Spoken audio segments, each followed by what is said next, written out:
ترين أن الليل أصغر من عقيدتنا، فحين استفحم الطغيان أذكى جمر وقفتنا. ألست ترين أن الليل أصغر من عقيدتنا، فحين استفحم الطغيان أذكى جمر وقفتنا.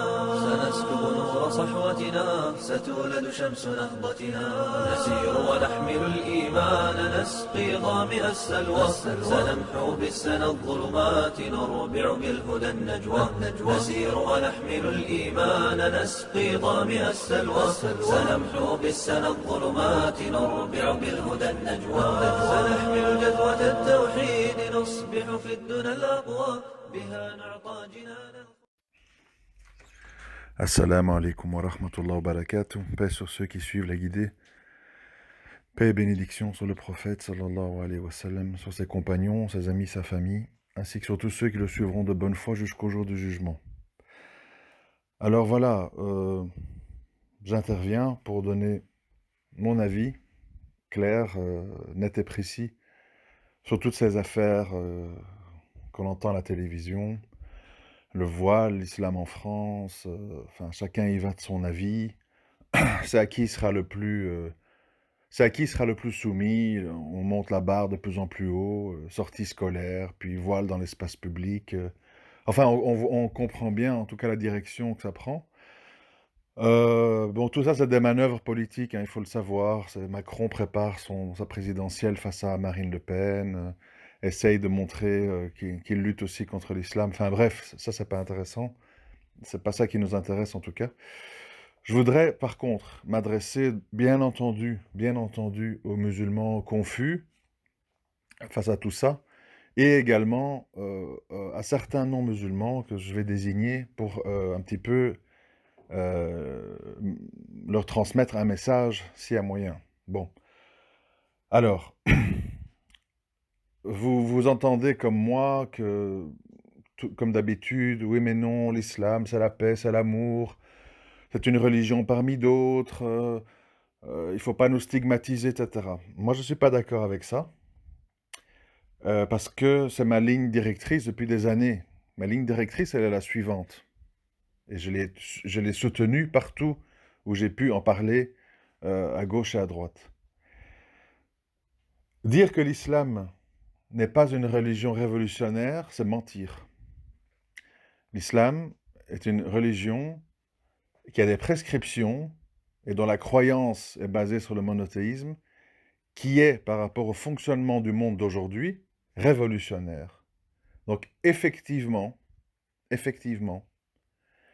l'islam et les musulmans et les ordres divins s'insurgent contre le paganisme, l'alcoolisme, les crédits, l'adultère, etc., etc.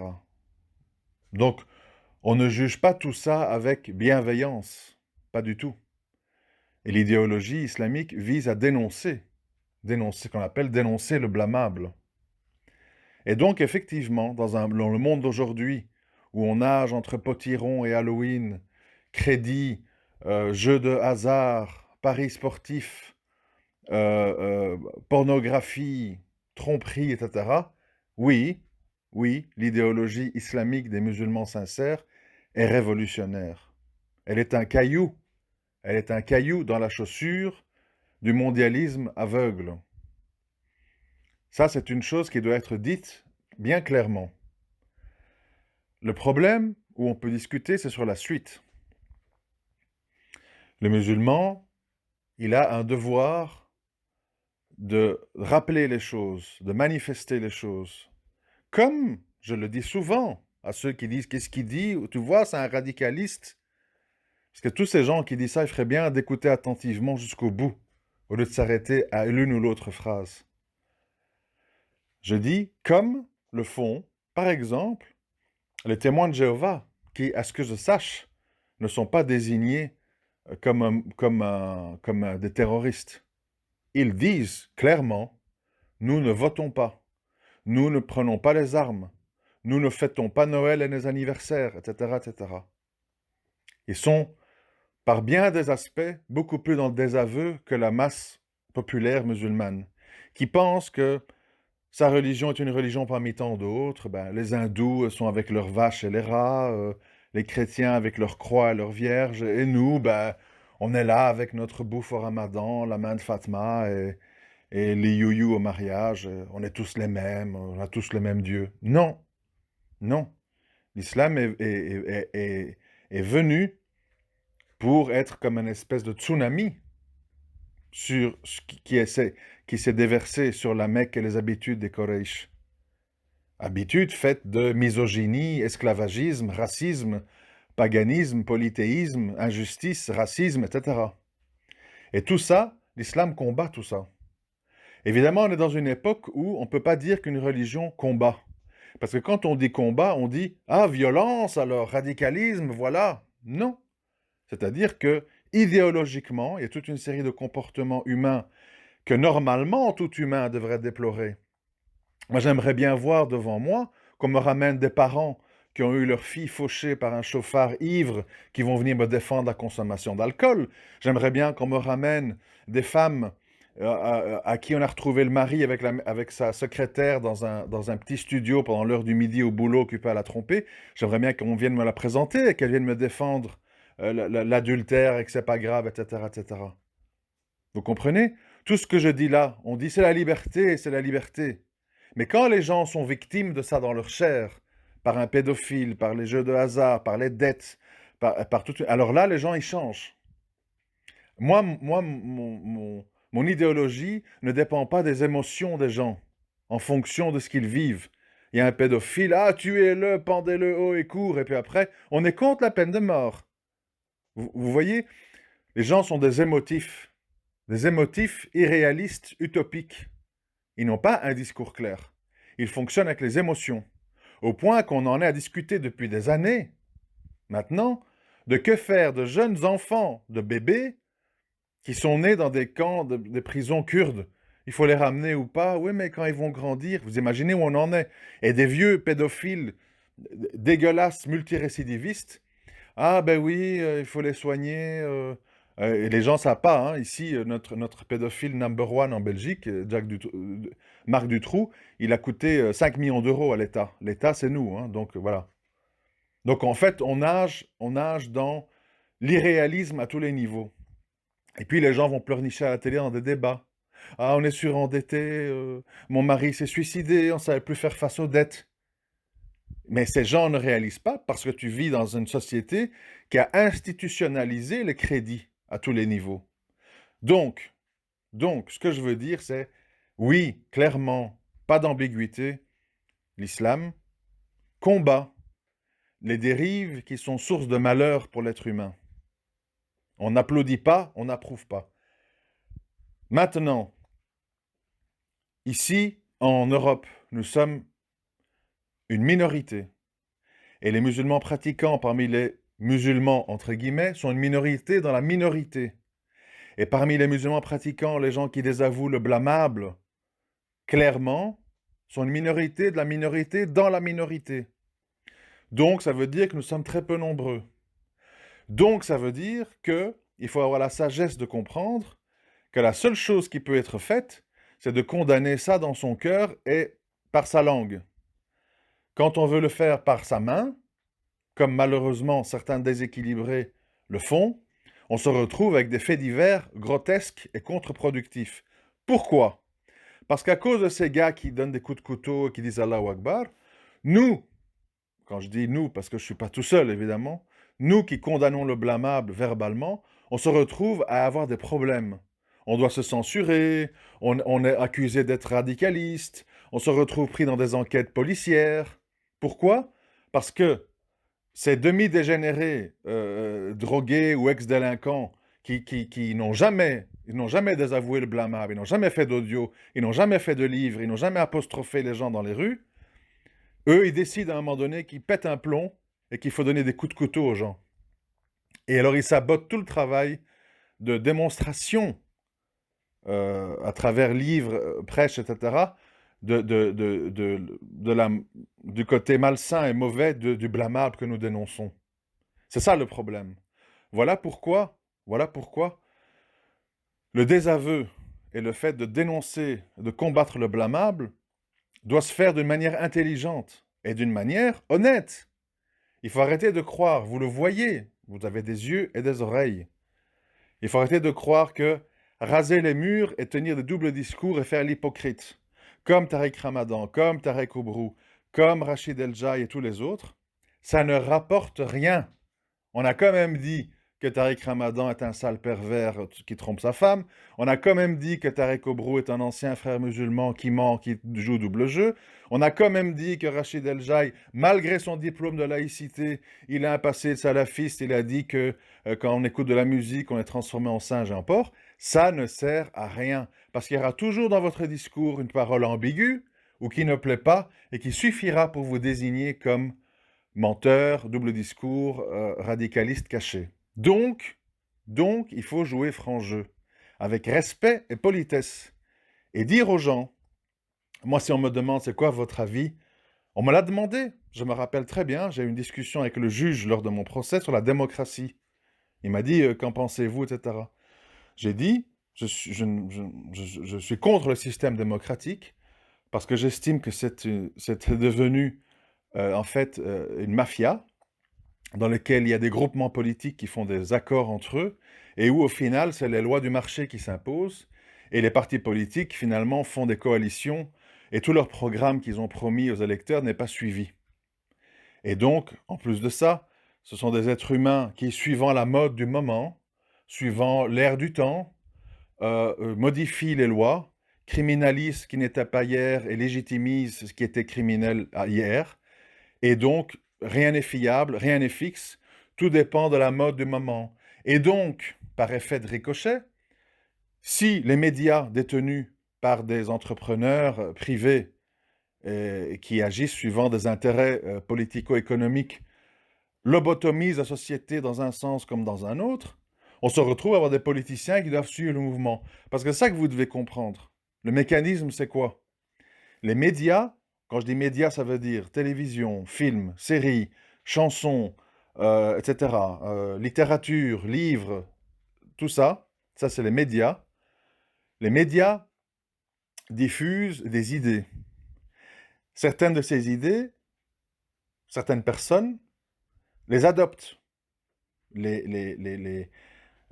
comment je vais dire, les prennent, les absorbent. Et une fois qu'ils les absorbent, étant donné qu'un électeur égale une voix, les politiciens sont obligés d'en tenir compte. Ce que je veux dire, c'est, dans les années 80, on rigole gentiment des homosexuels avec le film La Cage aux folles 1, 2, 3, avec Michel Serrault. On rigole, on trouve ça un peu comique, voire dérisoire. En 90, on en a pitié parce qu'il y a le sida, Act Up, les homosexuels meurent du sida, etc. Et dans les années 2000, c'est normal. Et dans les années 2010 à aujourd'hui, il faut se marier et adopter. Donc les choses fonctionnent par paliers et les médias lancent des ballons d'essai comme ça.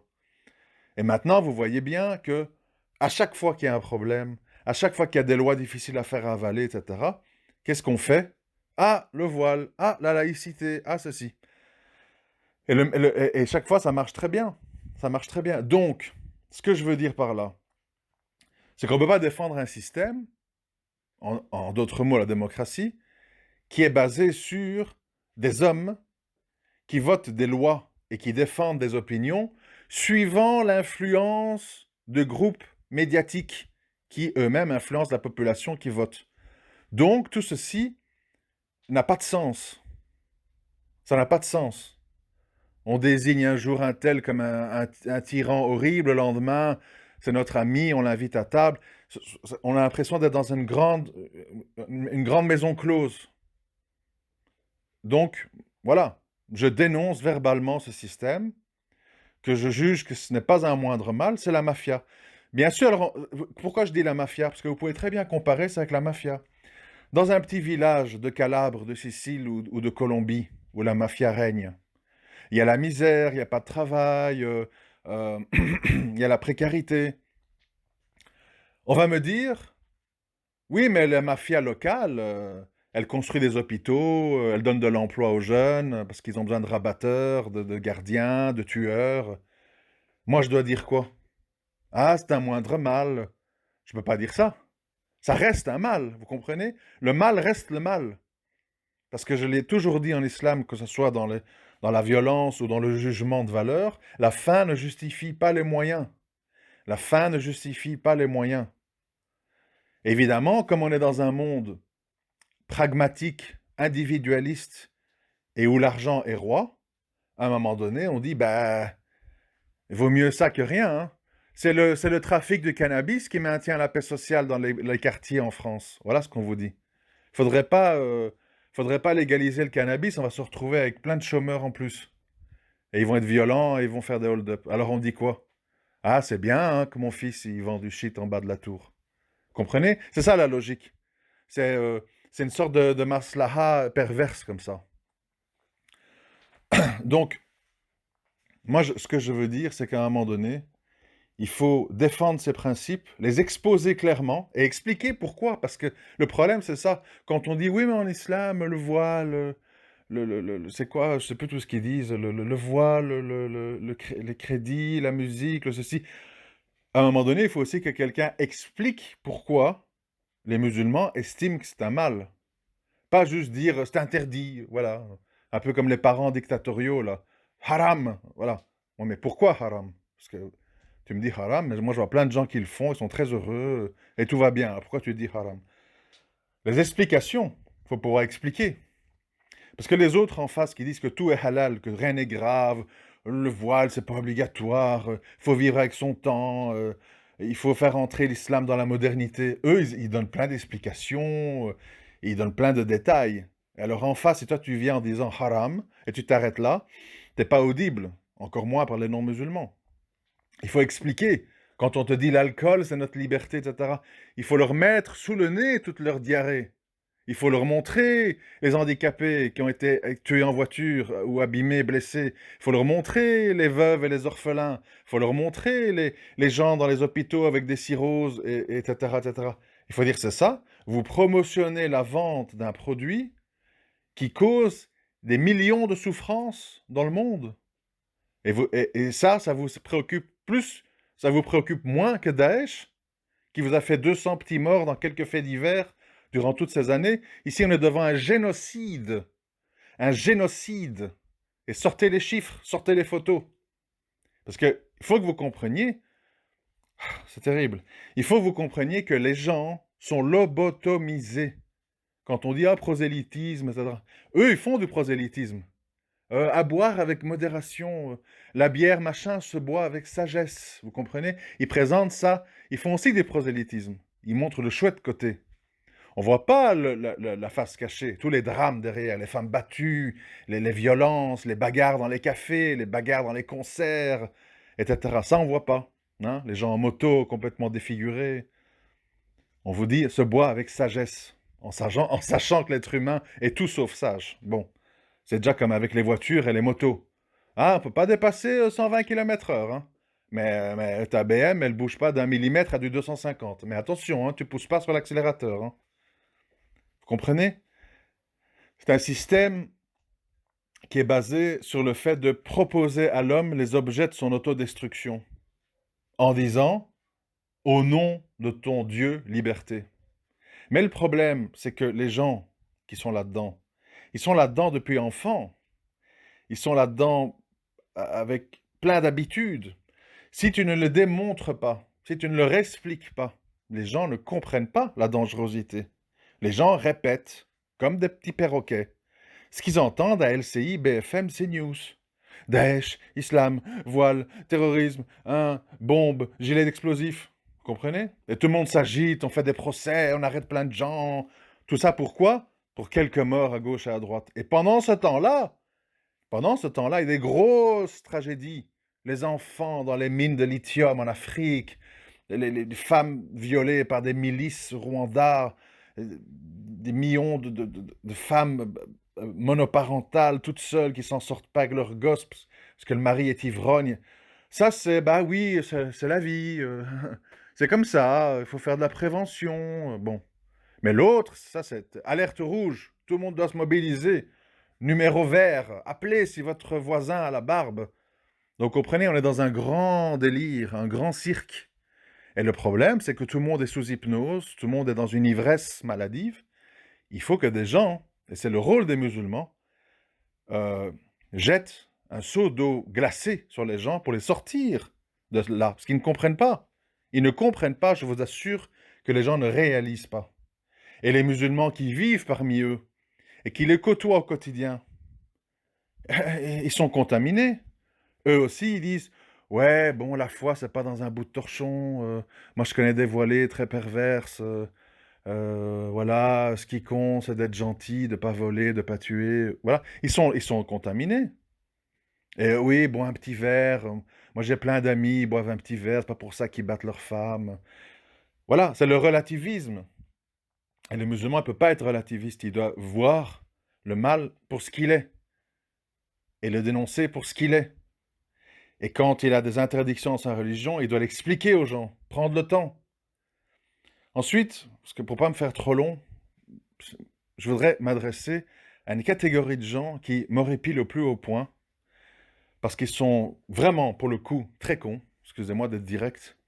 Ce sont toute cette mouvance de Français de souche, un peu catholiques, traditionnalistes, etc. Alors, très bien, ils ont des très bons arguments pour dénoncer la dérive LGBT et tout ce qui va avec, l'avortement, l'homosexualité. Ok, très bien. Mais ce que ces gens ne comprennent pas, c'est que leurs seuls alliés dans tous ces combats, c'est nous. Et qu'est-ce qu'ils trouvent à faire? À s'acharner sur l'islam et les musulmans. Ils ne comprennent pas à un moment donné que jouer sur deux tableaux comme ça, être contre la France mondialiste, mais être contre l'islam aussi, ça va les isoler complètement. Alors que les seuls gens qui peuvent les comprendre dans leurs valeurs morales, dans leur désir de structure familiale, dans leur combat contre les dérives et les perversions humaines, c'est les musulmans. J'ai pas dit les délinquants du quartier, j'ai pas dit les violeurs, j'ai pas dit les vendeurs de shit, j'ai dit les musulmans. Ils n'ont pas compris, ils n'ont pas saisi le fait que, sans nous, ils sont complètement isolés entre des écologistes qui pensent à la planète, mais qui ne pensent pas à l'humain, entre des gens de gauche qui ne voient qu'une chose, c'est liberté partout et tant pis pour les conséquences. Ils ne voient pas dans tout ce tableau le fait que les seuls avec qui ils partagent un socle commun, c'est nous. Et ça, c'est vraiment incroyable de bêtises de voir à quel point des gens de ces courants-là s'acharnent sur l'islam. Alors que nous serions leur seule aide pour pouvoir avoir en France un contrepoids face au mondialisme ultra dominant, personnifié par Macron, etc., qui est de plus en plus puissant et imposant parce que la gauche et la droite sont détruits en France. L'extrême droite ne gagnera jamais.